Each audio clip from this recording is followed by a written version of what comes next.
I'm going to dive into the Dubin family's connection to Jeffrey because it is a perfect example of how wealthy and powerful people enabled Jeffrey's depraved desires, even if it came at the detriment of their own children. Just the other day, we talked about how Jeffrey always had access to teens, babies, and children outside of the children that he was procuring to SA and allow his friends to SA for his own profit because of his friends who would often shamelessly bring their children around him, the sitting president included. And I want to specifically zero in on the Dubin family connection because this is like the epitome, the blueprint of how money can corrupt your ethics and your morality. I think that there are many parents who were in Jeffrey's network who behaved in this way. So let's start at the very beginning of this story. We're rewinding back to the 70s when a young Swedish woman who was about 18 years old named Eva Anderson was walking down the streets of New York when she caught the eye of two individuals, the founders of Ford Models, Eileen Ford and her husband, Gerald W. Ford. The couple thought Eva was absolutely stunning. They stopped her while she was walking down the street, began talking to her, and recruited her to become a Ford model. Working as a Ford model gave Eva a lot of opportunities, and she would eventually begin dabbling in the pageant world. Eva participated in Miss Sweden 1980, where she would take home the title, followed by her great success in Miss Universe 1980, where she would come in the fourth runner-up. At the height of Eva's success,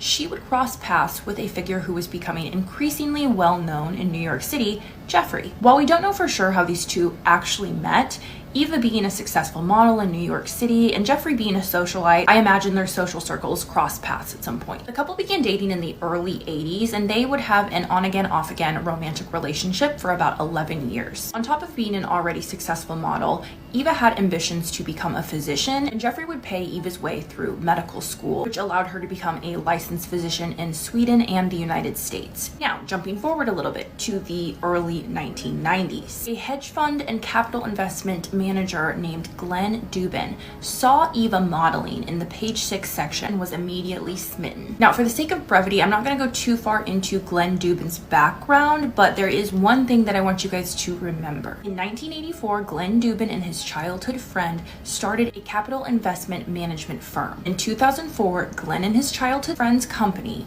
was sold to JP Morgan for $1.3 billion. Just put a pin in that, because it'll be very important later. I won't go through Glenn's whole resume, but he has founded and funded many companies and foundations that involve oil, energy, medical, and scientific research. He's also a major political donor. He has donated in the past to Democratic presidential campaigns, and just recently, in this past presidential race, he donated $100,000 to Vivek Ramaswamy's Republican presidential campaign. Glenn Dubin is also a major donor to Harvard. Just keep that also in the back of your mind. Referring back to the timeline, when Jeffrey and Eva were in a relationship, before Glenn had ever laid eyes on Eva, Glenn Dubin was in a relationship and briefly married to a woman named Elizabeth Saltzman. And Elizabeth Saltzman is a well-known stylist, and she got her big break into the industry when she began working at Vogue and Vanity Fair in the early 90s. If you're not familiar with the name Elizabeth Saltzman is a known close associate of Ghislaine Maxwell,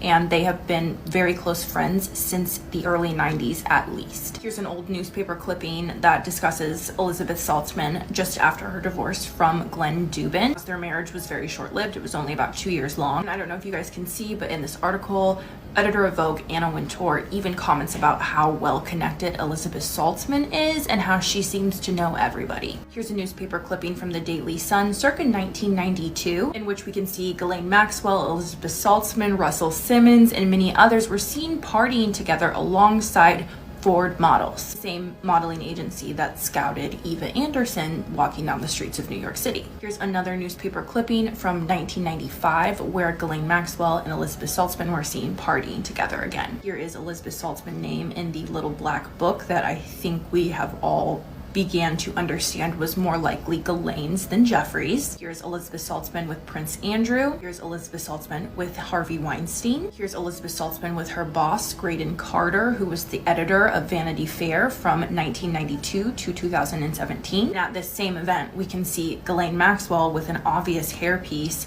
hugging Graydon Carter while Harvey Weinstein lingers in the back. It is widely believed that Elizabeth Saltzman was Ghislaine Maxwell's kind of like foot in the door into the high fashion social circles as well as the entertainment social circles. And Elizabeth Saltzman is not the main focus of this situation, but I think that is a very interesting connection that was within the Dubin family. But after Glenn and Elizabeth Saltzman divorced, Glenn would see Eva modeling and wanted her. At this point in time, Eva was still close with Jeffrey. They were not in a romantic relationship at this time.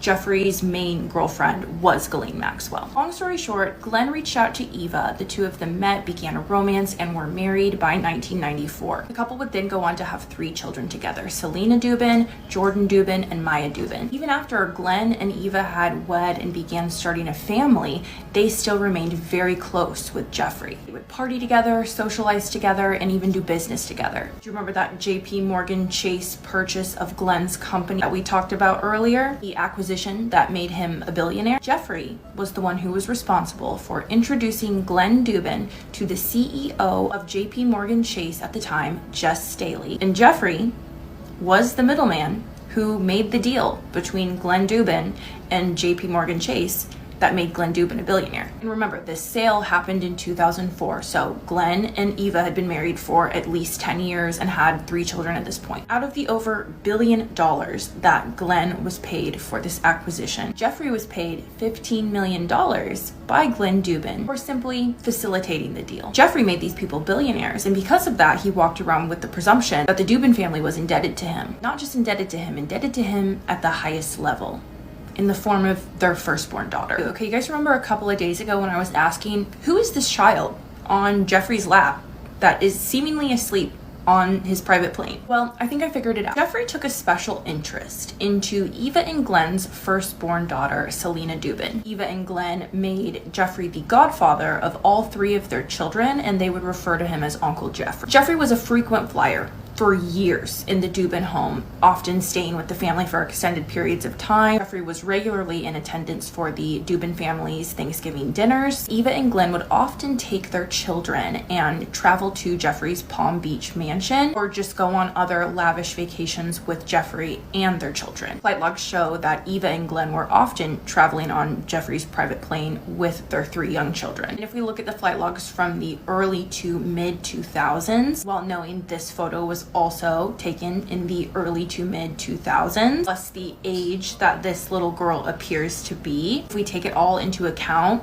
it is very likely that that little girl was Selena Dubin, Glenn and Eva Dubin's oldest daughter. And it could even be argued that this little boy here, Jordan Dubin, Selena's brother, is the little boy who is censored in the background of this photo. I would put money on this little girl being Selena Dubin. Before Virginia Giuffre passed away, she was very outspoken about the Dubins. In 2021, she shared an article that was highlighting the Dubins' involvement with Jeffrey. In this tweet, she calls the Dubins co-conspirators and predators. People began to ask Virginia what she meant by this. She shared this tweet stating that Glenn and Eva allowed Selena to receive nude massages on Uncle Jeffrey's balcony at just 6 or 7 years old. On pages 44 and 45 of Virginia's memoir, she goes into depth about her experience with the Dubin family. Virginia shares that the Dubins were some of the first clients that Ghislaine assigned her to massage after Virginia had passed her trial run with Jeffrey. I did a video a few days ago talking about how Virginia was recruited at Mar-a-Lago by Ghislaine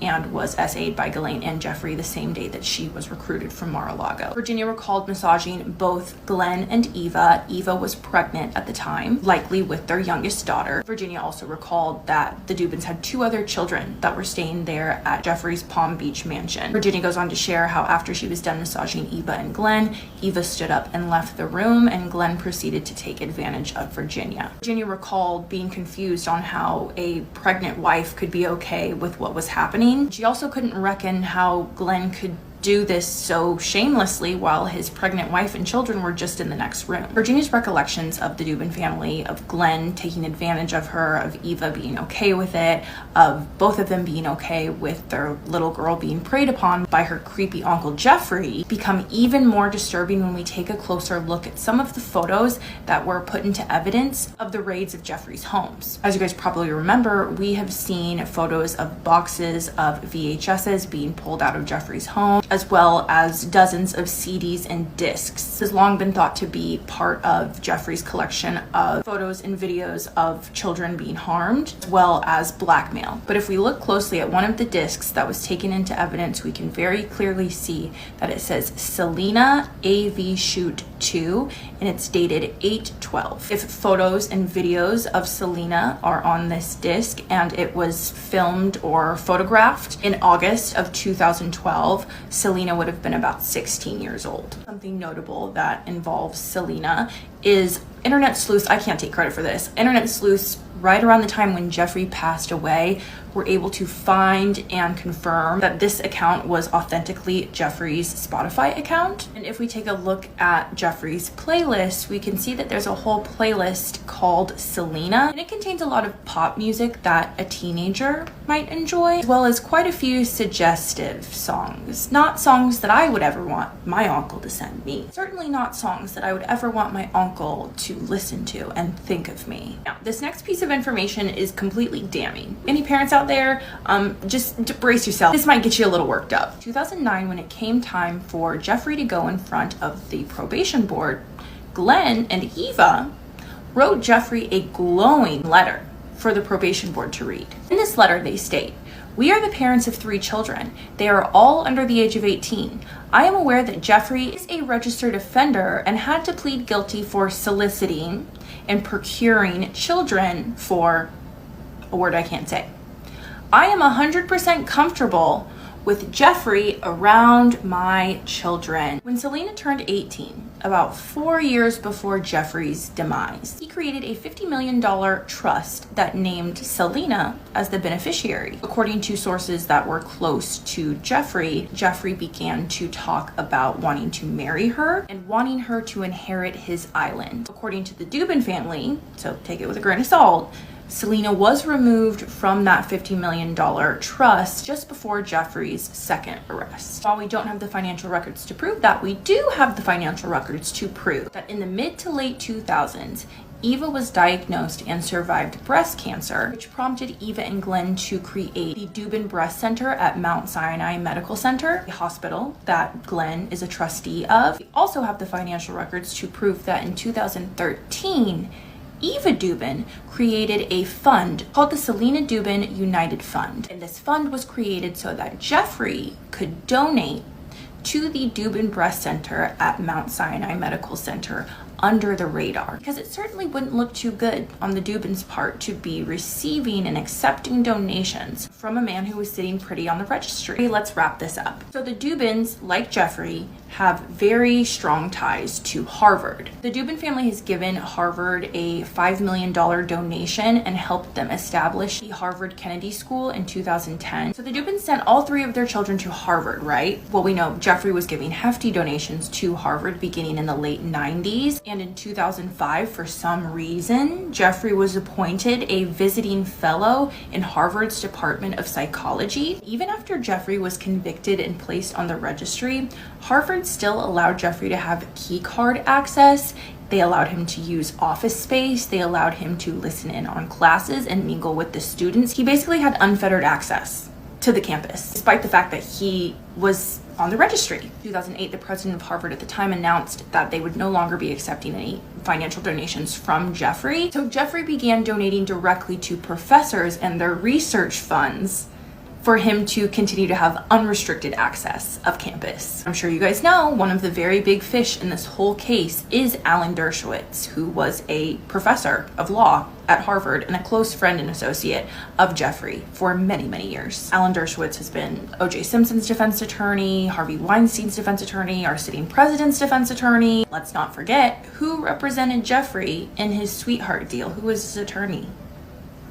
Alan Dershowitz. And let's remember, when Alan Dershowitz was negotiating that sweetheart deal and getting immunity for unnamed accomplices of Jeffrey, he was getting immunity for himself, because Alan Dershowitz is all over the flight logs and has been accused by multiple victims of harming them. You get the picture. Both the Dubin family and Jeffrey deeply intertwined within Harvard. I point this out because, can you imagine having parents like Eva and Glenn that for the entirety of your childhood, they have you in the presence of a creepy old man who is looking at you lustfully. And you finally get a chance to break free and go to college, and that same creepy old man has unrestricted access to your campus, and your parents know it. At every turn, Eva and Glenn chose to put their children in the belly of the beast. Top to bottom, it is just completely shameful. And I know that Eva and Glenn are not the only parents who did this. To become so blinded by money, opportunity, and luxury that you don't even stop and think about the potential trauma that you're inflicting upon your own children is a sickness.